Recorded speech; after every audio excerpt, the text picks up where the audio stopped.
Hey, this is Mike Sager. I'll be reading today from my book, Revenge of the Donut Boys. The story I'll be excerpting is Deviants in Love, about a swingers convention in the Florida Panhandle. Finally, there's a knock on the door, and Walter drains his glass, sets it on the night table. A candle flickers in the dark. Lyric shadows dance across two double beds in room 416 of the Sunset Lodge.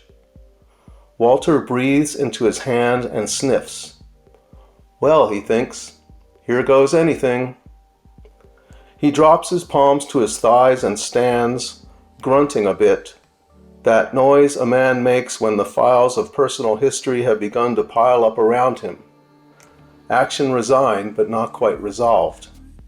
He looks down at Debbie. You sure now, right? Debbie watches the candle, a vague, musky number from the knick-knack store in the mall. Tiny creases score her lips, the corners of her mouth, yet she has about her a gleam of trust and wonderment. She likes her drink, usually fruit juice and vodka with a straw. When she's done, she'll root around in the ice, search out the last little sip, make a loud sucking noise until someone gets irritated. Then she'll giggle and take one last sip. We can always say no, Walter says. Just open the door already, Walter. You're thinking too much again, remember? Thinking. Walter has realized lately that there's too much thinking in his life. He's found that once he starts thinking, a program of pros and cons start to run. He compares, contrasts, weighs, frets. He replays his failures, sets up his odds. His mind begins to build traps, reasons not to do things. The night before they flew to Pensacola, Walter was in bed, covers up to his chin, trying to imagine what lay in store. A drop of cold sweat rolled across his rib cage. He reached for the phone and asked Deb, "Do you think we're being crazy?"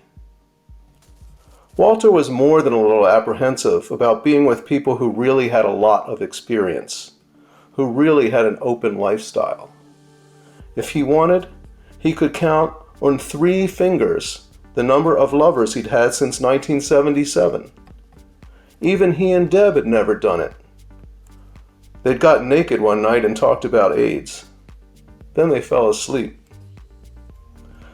Now Walter takes a deep breath, thumbs his shirt into his waistband, walks briskly to the door. Right on time, he sings. Howdy, chorus Anne and Michael. Anne is wearing something like a wedding dress, white and lacy, see-through, garter belt, G-string, bustier, veil. Michael is wearing a policeman's uniform. Instead of a nightstick, he carries a 2-foot marital aid.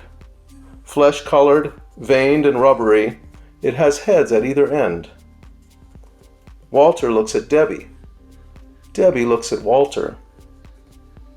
Nobody told them anything about costumes.